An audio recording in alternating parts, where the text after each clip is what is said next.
Hi, I'm Dave, welcome to the channel. In this video, I'm going to start building my Pioneer Legends kit.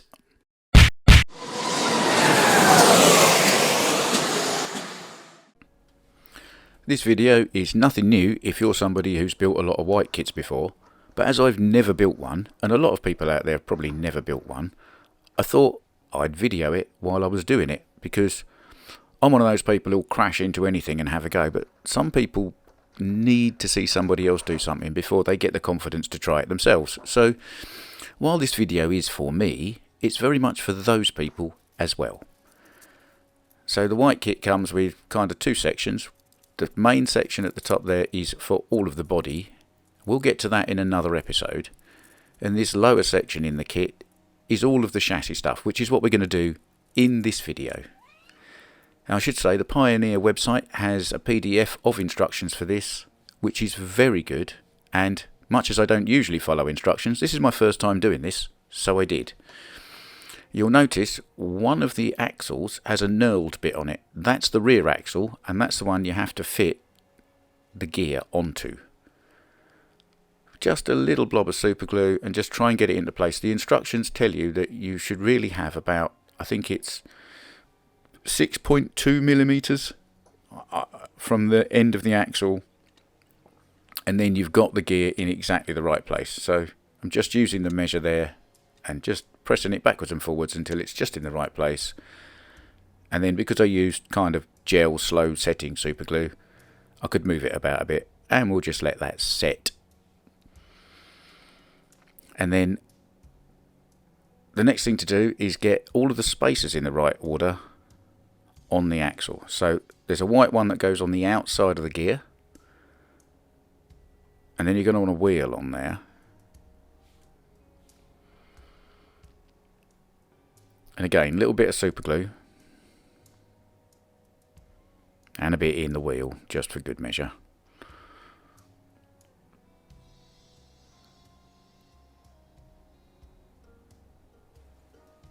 Then push that down. It wasn't pushing down very well, so I hit it with a hammer. Very lightly, but I did hit it with a hammer. Don't hit it too hard or you'll round the end of the axle over and you won't get the other wheel on or the bearings. So next, a bearing, then another bearing, and then quickly check the instructions. That's me checking instructions, look.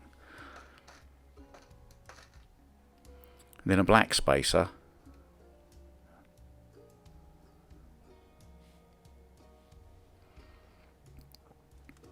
And then the other wheel.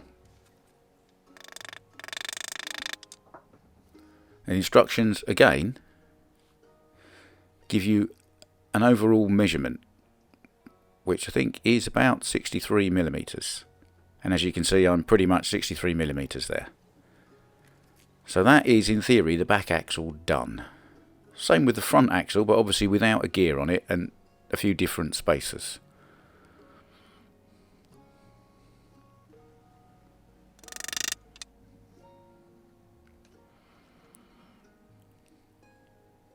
So this time, a white spacer,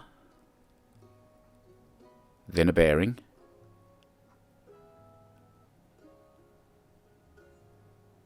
then the other bearing, and then the other white spacer.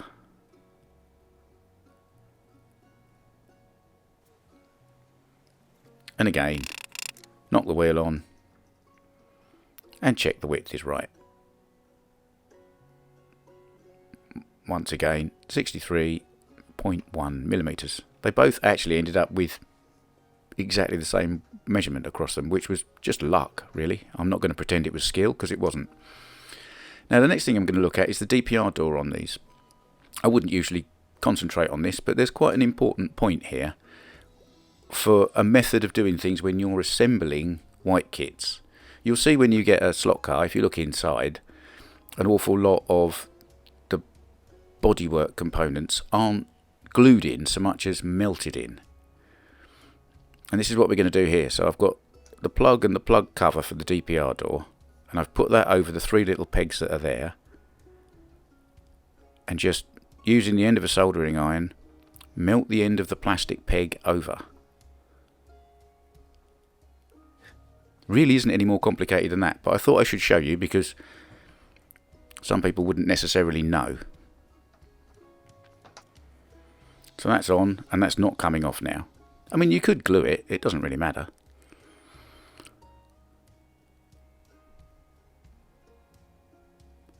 So I'll just test fit the front axle on. Check it spins alright.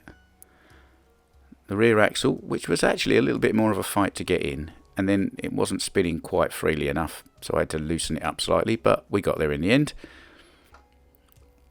And then just to sort of complete the chassis and hide the hole in it, I'll put the DPR door in. There's 4 screws in the kit. 3 of them aren't a countersunk headed one, and one of them is, and that's the one that holds the DPR door in. The other 3 are for the body shell. I'll plug the wiring harness that comes with the kit back into the plug. And then we've got 2 sets of wires here. The red and black ones go to the motor, and the green and yellow ones go to the pickup at the front.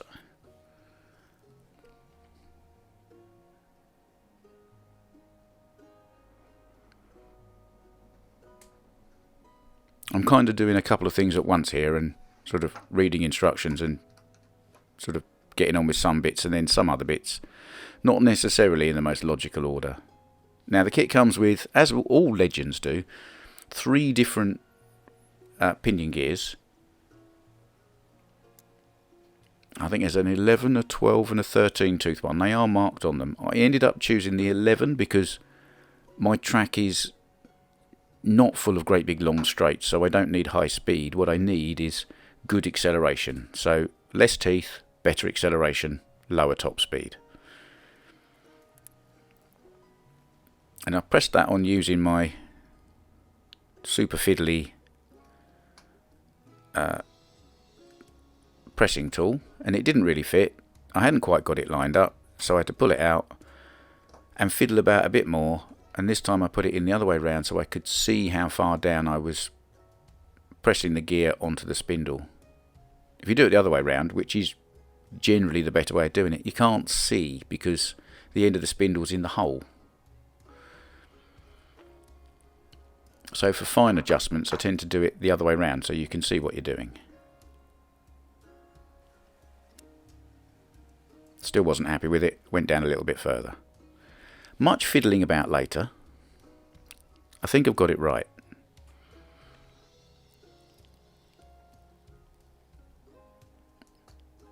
So, pop the motor back in, check the gears for alignment. That seems quite good. Seems fairly free. So now it's time to look at connecting the motor up. So it's a little bit of solder on each of the terminals and the ends of the 2 wires. And then solder the wires onto the motor.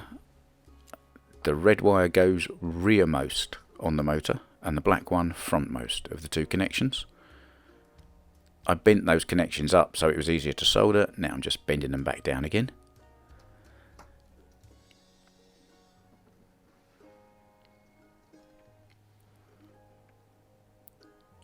And now I'm trying to make some decisions about which way I'm going to feed the wires that go to the pickup. And I thought, over the axle, under the axle, it doesn't really matter. You can pop the axle out and try it and see what you're happy with, really.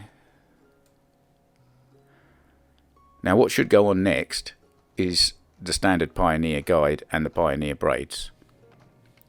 They will not be going on this car because, as we've established, and as many people have established on YouTube, those guides are terrible, so we're not going to use them.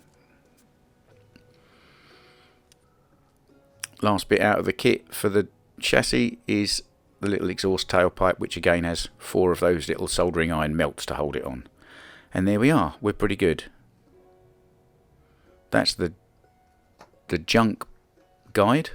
What I'm going to use instead is a standard slotting plus guide. These things are brilliant. Every car that's got a crap guide, you know, Slot-Its, NSRs, all of those, I just change them for a slotting plus guide. Just improves the car no end. You should always have some in stock, if you ask me. and Pendle do sell them.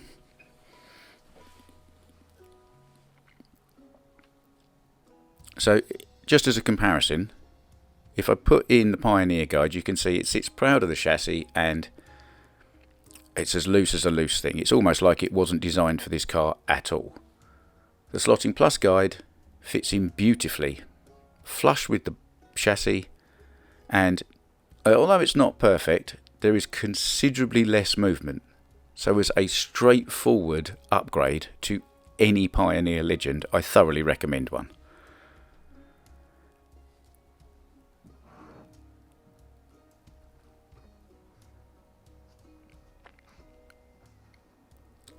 And what I'm also going to put on is the Slotting Plus standard tin plated braid as well.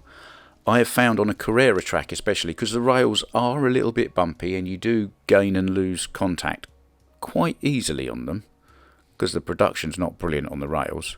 I found this Slotting Plus braid is by far the best one for a Carrera track. If you were on some super smooth, brilliant, wood routed track, then yes, get the thin racing braid, but for Carrera home track, Slotting Plus, slightly thicker, slightly stiffer braid is definitely the way to go.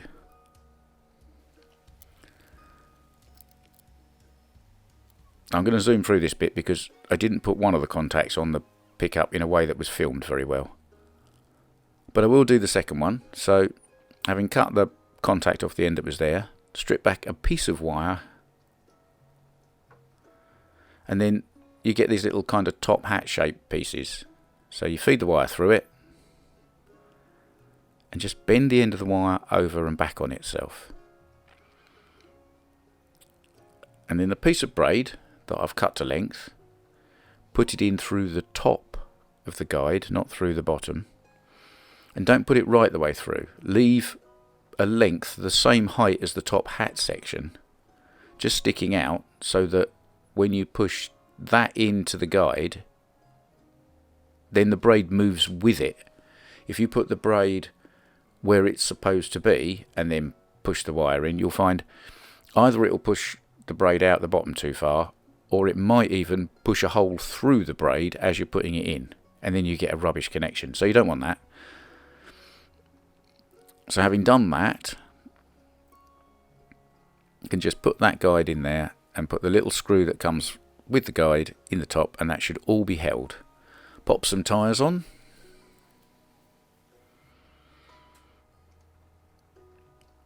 And there's my check on the guide.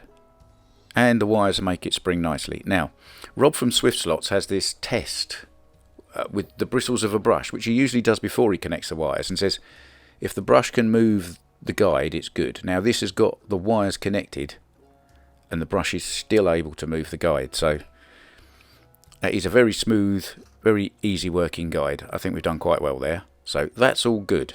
There just remains one small thing to do now, which is put a Carson chip in, because I'm running on a Carrera digital track.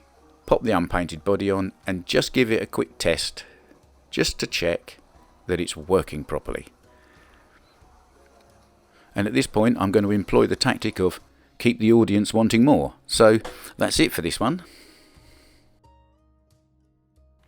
As always, thanks for watching one of my videos. If you liked it, you'll find a button specifically for that, and please subscribe to the channel, it all helps. Next time, part 2, painting the body. See you then.